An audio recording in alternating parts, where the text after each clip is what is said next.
Illinois Stories is brought to you by the Corporation for Public Broadcasting, Illinois Arts Council Agency, and by the support of viewers like you. Thank you.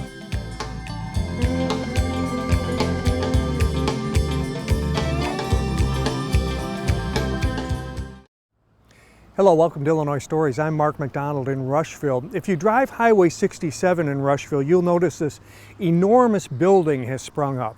Talk about a community effort. The city of Rushville donates the land.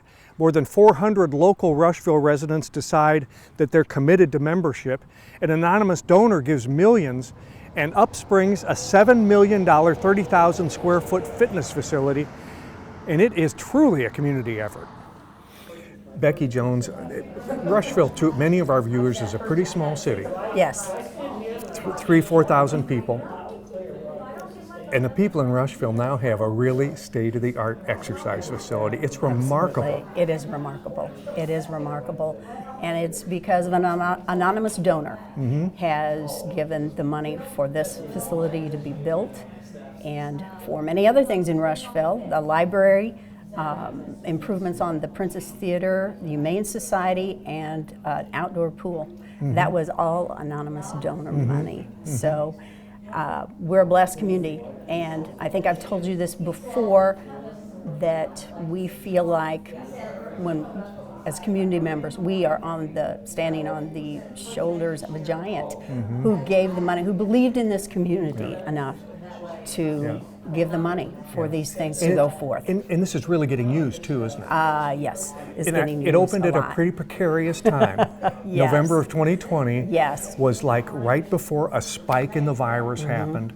So this facility was open for like a week and then had to shut down? And then we had to shut down. Capacity numbers had to change. All the group exercise went on Zoom, as it did statewide.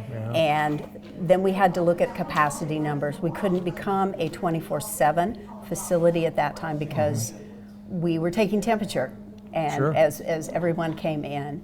So we had to just watch capacity numbers, and it somehow has worked out through this year for this to just go forth, even in a time of a pandemic. But people have been supportive, and that's why, is because the community was ready for this to open. They had waited almost 3 years, and they were ready for it to open. So we'll get into specifics about all that later. But first, when you first walk in, if you come in the main entrance, this is what it looks like. This is what it looks like. So describe this area. What's this for? What's all this? What's this for? This is, of course, the where you would register. You would scan in. This is just kind of the just a community fun room. Free coffee to all the members. There's vending machines. There's pool. There's foosball, and just we have a group of gentlemen that sit every day and have coffee. There's one of them right there, Jim. And but not only them, just a lot of people come and it's just a place of fellowship, really, a place to just enjoy coffee and chat and in between workouts, or just to come and just sit and relax. And then on this side of this, let's go through this door, because this room gets used a lot because it's your, I guess it's your class, not a classroom, but an exercise room, right? It's the group fitness room.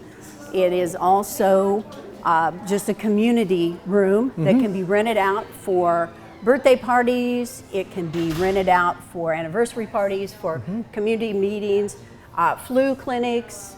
Right now, Barb is teaching a chair class. We have a full schedule of classes. So we're here at 10 o'clock in the morning. So this is a sit-down stretching. This is chair yoga. Okay, chair yoga. Okay. Yes. And for instance, what was in here before? The hour before? The hour before was my class, Power Zone. Okay. So we had 16 people in here before, lifting weights. That's pretty well attended. Doing yes, and before that was Zumba class. And we had so at 8 it was Zumba, and and then a lot of those before folks that at 6 a.m. was a Pilates class. Wow. Okay. So it's very utilized room. In the morning and in the evening. And those classes are bigger than this class. Yes. Yes. Okay. And then later throughout the day, I guess there will be other classes in here throughout the day as well. Yes, evening classes and noontime yoga class. On Monday night, we had a big event. We had a swing dance finale where we had 35 people in here.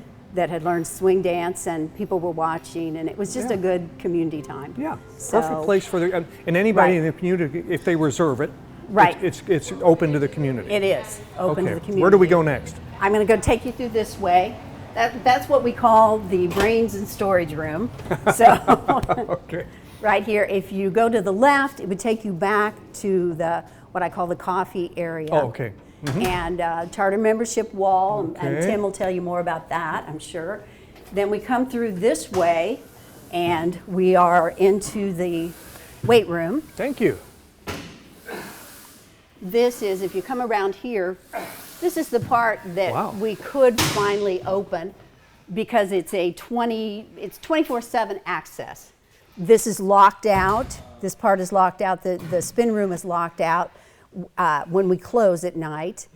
And Oh, then okay. people, Let me get this straight. Okay, Yep. this door over here. Yes, If you have a key or a code, you can get in here Code, 24 yep. hours a day. Okay, and if you want to Yes. lift weights or use the exercise equipment, Yes. it's open 24 hours. it is. The main part of the building's closed off, but you have At shower night. facilities here. Yes, So yes. if you want to shower up at 2 in the morning, Right. you can do that. Right, And then if you have kids, right here. you've got a place for them to Yes. they can be separated and safe Yes. here and not get in the way of weightlifters and those kinds of things. And then in That's the a pretty evening- fancy a little gym for kids too, Yes, isn't it? in the evening, there is a staff member that sits here and does some activities with them, Mm-hmm. but we wanted not just a place where they sat down, but an active area Yeah. where they could actually do some fitness things also Mm-hmm. while their parents were working out. Yeah, I wish there were some kids here right now. That'd be And there are most evenings, so. yeah, grown kids. This is all Nautilus equipment, and Colton will tell you a whole bunch more about it. Yeah. And yeah. Well, this is kind of an off time. When we got here 30 minutes ago, there were numerous people working out in here. Yeah. But, you know, here this we are. time It's in the morning, It's it's- 10:30. yeah. It slows down. Yeah. Right. And then more back here. This is More back here. And then right into the spin room. There's two ways to access the spin room. You can access through the gym or through the weight room. We'll learn area. more about this from Tim. Is it Tim Ward who's Yes, the spinner? Okay. yes. We'll learn more You'll about this learn. as we go through the We program. have a dozen swing bikes. Tim, we just mentioned the fact that you are a spinner, right? Yes, I am. We're in the spin class room, and there aren't even really upscale health clubs don't all have a spin room. This is a pretty upscale deal, isn't it? It sure is. And from the beginning, we wanted this because we knew a lot of people enjoy spinning. It's a great cardio workout. It's one of the best you can do as far as your heart. So here we have classes at 6 a.m. and 5:30 Monday through Thursday. We take Friday off. We come back for a Saturday morning class at 8 a.m. So if you haven't had enough Monday through Thursday, we'll give you one more shot on Saturday. Is it pretty well attended? Yes, it's very well attended. You would be surprised at the ages and the men and women who are involved. And I teach at 6 a.m. Wednesday morning. It's an awesome class, and people, you get to know each other. And at the end of 45 minutes an hour, you've had a great workout, your body feels great, and you're ready to tackle the day. You're more than a spinner, though. You are also the president of the board, and have been since it was formed. Yes. And it was a kind of a rocky start because you all were looking for a place. You knew you wanted that the people of Rushville wanted a health club, Yes. a fitness center. And so you did a lot of background work on that. And you looked did. at locations, and you looked at existing buildings, and you looked at properties, and nothing quite seemed to work out, did it? Nothing fit, and we tried to do as much due diligence as we could, but it was difficult to find the right building with the right size. And when we did that, when we would look at rehabbing that existing building, subcontractors would come back to us and say, it will work, but it's not energy efficient. It's still an old building. It's still going to cost you a lot of money. You'd be better off building something new. That's when our anonymous donor got involved. Wow. So I'd like to help. Wow. And it wasn't only help. That anonymous donor actually put up enough money for you to make the commitment to go forward. That's right. We never had a capital campaign. Can you believe that? And here's the great thing about it, Mark. When we had the plans were drawn, I sat down with someone from the anonymous donor. They said, "Where's the pool?" I said, "Well, we didn't really weren't plan on counting on that." that, yeah. I said, "What's the cost of a new indoor pool?" I said, "Well, you're probably talking $1 million." And they said, "Well, just add it on." Oh, wow. easiest sale in my life. Wow. Okay. Yeah. So what a blessing that was. Mm-hmm. And that completed the facility from indoor swimming, the gymnasium, spin classes, weights, community. We had everything we'd ever wished for. Yeah. Well, congratulations. It is beautiful. And I hear it's getting used pretty well, too. Yes, close to 5,000 people every month walk through our doors. Wow. In a town of 3,200. Yeah, that's great. It's great. So Becky, the anonymous donor says, well, you know, so what's a pool going to cost? And this person finds out, oh, you know, maybe $1 million. Well, go ahead and add it on. Go ahead. Right. Build right. it. Build it. And they will come. And there's Bob, your husband, in the pool right now. Right. Right. And the research that we've done about fitness centers always came back to one point. People will join a fitness center because there's an indoor pool, even if they never set foot in that indoor pool. Is that they right? will join because Do of you it. think that, do you suppose that's because they think it sounds like something I'm going to want to do, so I'm Right. going to join, and then Right. they never get around to it, or what? That could be, and for families, and because you can rent this for birthday parties, and that's been very popular. So, yep. You got 3 lanes here, and we Right. mentioned your husband Bob was using the pool. He really helped design this because you needed a swimmer, somebody who really is a Right, swimmer right. to know what the needs are. So Right. you got a 3-lane pool here, and it looks like it would be, it looks perfectly functional to me. It's the right length. Yes. 37 laps down to the end and back will get you 1 mile. Uh-huh. Actually, I think Julia told me it's 37 and a half. But that will get you 1 mile. Also, we have this piece of equipment here. It's very easy to pull those ropes out. Oh, the lane markers? The lane markers, uh-huh. because we use this every single day for aqua exercise, which is probably the most okay. trending thing in fitness right Right. now is aqua exercise. So you got to have those lane markers out of there, so Yes. you have an open pool So, for right. that. And the instructor stands over there, and on the deck, of course, and then you can get 20, 25 Oh, people heck in a yes, class. easily. Very easily, yeah. You also mentioned something I thought was very interesting. You don't have a lifeguard, obviously, on Right, duty, so right. you're able to, people at the front desk are able to keep an eye if there are Yes, people in the absolutely. pool, and if anybody had any distress of any kind or needed assistance, Yes. that person would know. Right, The cameras are right. on. And this lighting is something that Morton came up with. It's kind of state of the art, because any time of day you can, on camera, you can see this especially when you look down in the pool. It's very clear on the camera, and you can see if someone gets in trouble. So also during the day, Mondays through Thursdays, Culbertson Memorial Hospital here in Rushville, they rent this for a couple of hours to give therapy sessions. And that is really catching on, and that's been very popular too. That's terrific for everybody. Yes, yes, You want to make sure it gets used, and they Yeah. need a pool. yes. Before we leave this area, I want to show one thing outside here. This property was not, where we see these courts, was not originally part of the plan, was it? It was not. The owners of the car wash, Keith DeMoss, and I believe we got some property from the people that live in the house right at the end of that. The Zeke family sold us the extra property that we needed for the pickleball courts and the tennis courts. The pickleball are these small courts toward us. Yes. And then on the other side of the blue curtain would be the tennis courts, Yes, right? yes. And then when you see that past that, that's a batting cage. That's an outdoor batting cage. Wow, now that is a thing that not everybody has. And that- it's very I bet well the high utilized. school boys love that. Yes, yes. The baseball team and the Yeah. girls softball team, and we have a lot of traveling teams. That's very popular Yeah. during the summer, and yeah.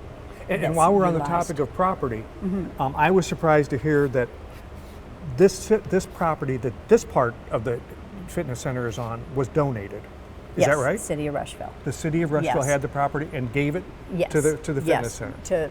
for this facility to be That built. makes the bite a little bit easier to Yes. take, doesn't it? And one thing that the city really wanted was the tennis courts, because when the new pool was built, the tennis courts where the new pool, outdoor pool is Yeah. built, the tennis courts had to disappear because that's where the pool was built, and they were never rebuilt.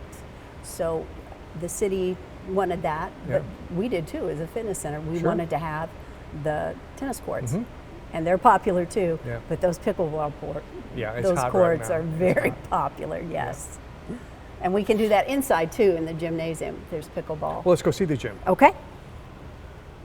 Wow, Becky, you can have 2 full-length basketball games going on at the same time in here. Yes. This is remarkable. Yes. The floor is marked. The green is the pickleball. The red is volleyball. And the blue and black are basketball. And then there is a drop-down divider. And then the netting you see is a indoor batting cage. Wow. Okay, so if you don't want to, you got the one outside, and you also have one inside. But if the weather's inclement. Yeah, when there's snow on the ground, you can't be outside. So we had a lot of softball players, especially, come last year during the winter to keep the pitching going and the batting skills. So yeah. This is really terrific. You even have risers, so if you wanted to, if somebody had a competitive basketball game and they wanted to, use it for that, you could have your fans. And we have had that with our kids basketball program, which was very popular this year. And they could have 2 games going, and of course the parents, because of COVID, that was, and Colton can tell you more about that. They limited the people that they had on bleachers, but because we had this track, the parents could come up here and watch. So yeah, and the track is great too. I mean, you can see people are using it. We just talked to a fellow over there that walks 6 miles a day here. Yes. And so when you're on the track, what equals a mile up here? 12 laps. 12 laps to a mile. Yes. Okay, so he's going to be here a while. He probably already started an hour ago. So. Well, good for him. Good for him. He does a lot of walking every day. Spaces like this are hard to find, and community groups really need these. Yep. Yeah. Well, Colton Mail, this was your first gig as executive director of a fitness center, I think. Yes, sir. But you were at Lincoln College, so you worked in the university system in the athletic department, I guess. Yep, I was an assistant baseball coach. I ran our fitness center. I was our intramural coordinator, and I did strength and conditioning for a few sports as well. Well, we're in the strength conditioning area right here, so you feel very much at home, I'll bet. Oh yeah, this is very much at home in here. Are you here every morning working out? Usually I try to be at least 5 times a week, and then every other Saturday usually. So I'm here outside of work a lot. Okay, so this is cardiovascular equipment over here, and we can see there's a treadmill. People are familiar with that. People may not be as familiar with this weightlifting system. So let's walk through and you can kind of describe what we have here. Right, so the one thing, all of our equipment is from Core Health and Fitness. It's a company based out of California. And all of our selectorized weight equipment on the floor that you're gonna see are from Nautilus. Great equipment, been around a long time. And one thing I really like about the equipment we have here, in the last few years, they've changed the technology. Normally you'd have the pin you'd pull out and you'd lose them. Now it's as easy as flicking a switch and your weight's selected. Oh, that's nice. And you don't have to try to hit the hole like we do with the pin. Nope, you just flip the switch over. It's like turning the light on or off, and then you're ready to go. Sweet. So we've got all these selectorized equipments throughout the floor, and every body part you can think of, upper body, legs, core, arms. And then we have our dumbbell sets over here. So if you're dead weights, more of a free weight type of person, we've got a small kettlebell collection, some slam balls, lighter weights, things like that. Do you have a busy time of day in here? I would say anytime from about 5 to 7 p.m. Everybody getting off work, coming out and working out after that. And I work out at 5:15, 5:30, and I'll walk in, and there'll be people leaving that have already been in the morning and got their whole workout done. So I'd say probably from about 4:30 to 6 in the morning, and then the evenings. Yeah. How many employees do you have? 35 right now. 35? That's counting group exercise instructors and front desk workers. Yep. Now, and most of that's part-time, I guess, right? Yes, but some of it is full-time? Yeah, so we have 3 full-time employees, myself, our maintenance man, Bill Eckroy, and my assistant director, Aaron Rittenhouse. 35 employees. That's kind of a boost to the community, too. It is, yep. Yeah, that's terrific. Okay, I've got to ask you this, because you guys opened up right before that COVID spike of November in 2020. So you get your grand opening, you get people coming in, then what happened? Then we had to limit how many people could come in. Our capacity got cut from the 100% that it was at down to 25%.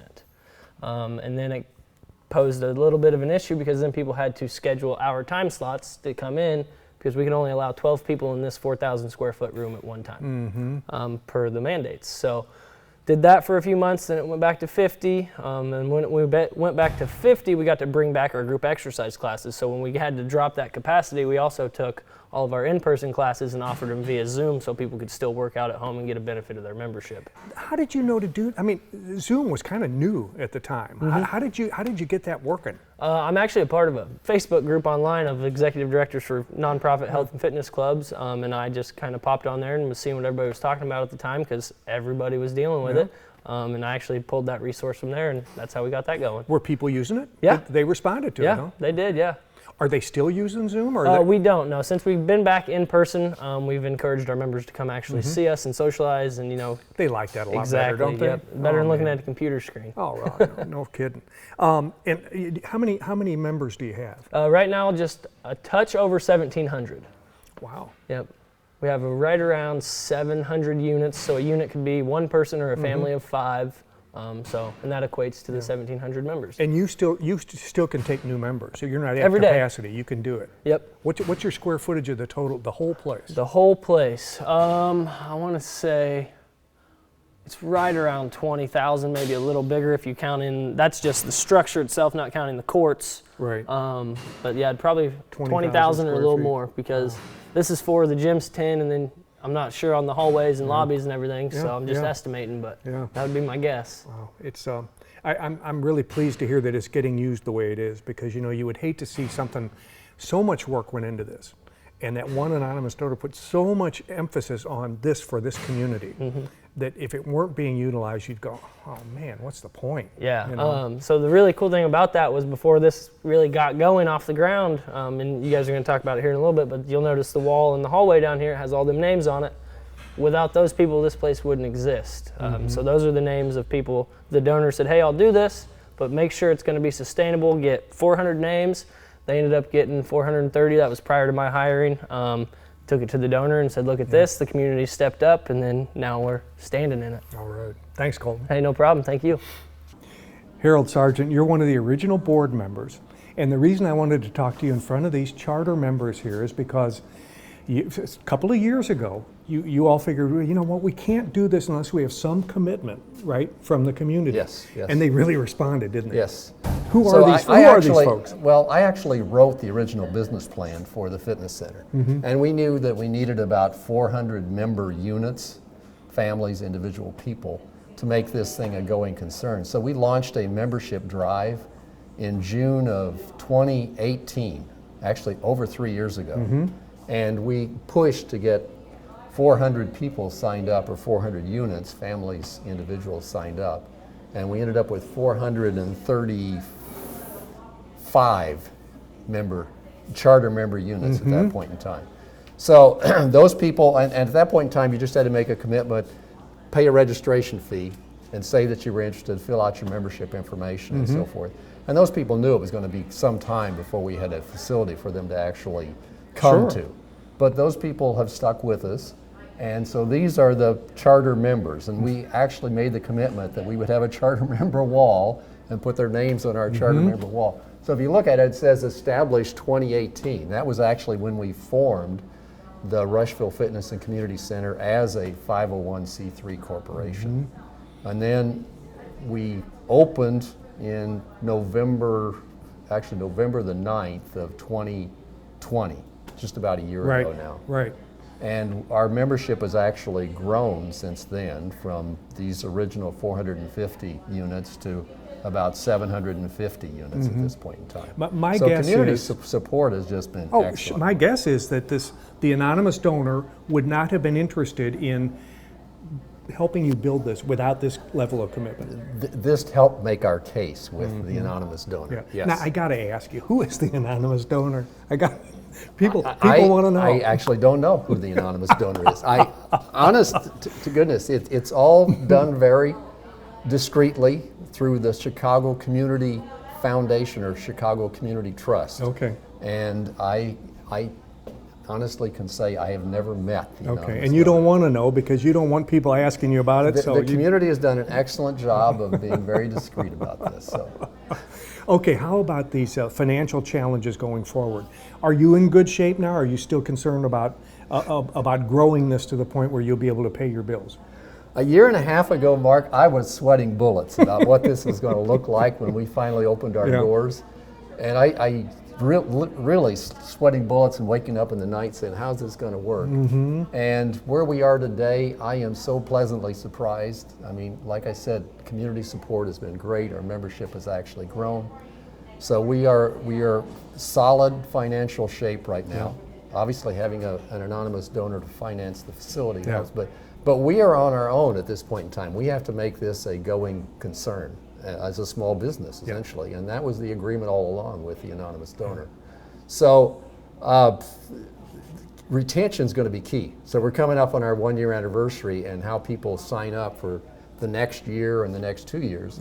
And you've been out in the gym here and seen some of our sponsors and donors, and when we started our first fundraising drive here in the community, we asked people to make 5-year commitments. So a lot of those donors and sponsors have actually made 5-year commitments, not 1-year commitments, because getting into the second and third and fourth year is key to making something like this work long term. That's what you need. And even though the building was donated to us, with a facility that's over $6 million, we have to be putting away over $100,000 a year into a capital replacement fund, because things like our HVAC units are going to need replacement. And even the equipment down in the fitness room will need replacement in a few years. And there's one can go to, and I'm actually in the process of doing this right now, putting together a schedule of the equipment and furnishing windows, HVAC, and so forth within this building, what the expected lifetime is, and how much money we should be putting away each year to fund that going forward. And that's part of our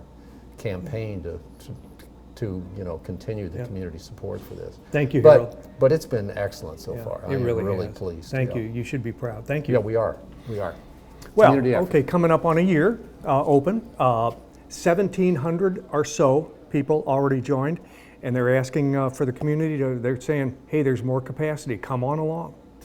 With another Illinois Story in Rushville, I'm Mark McDonald. Thanks for watching.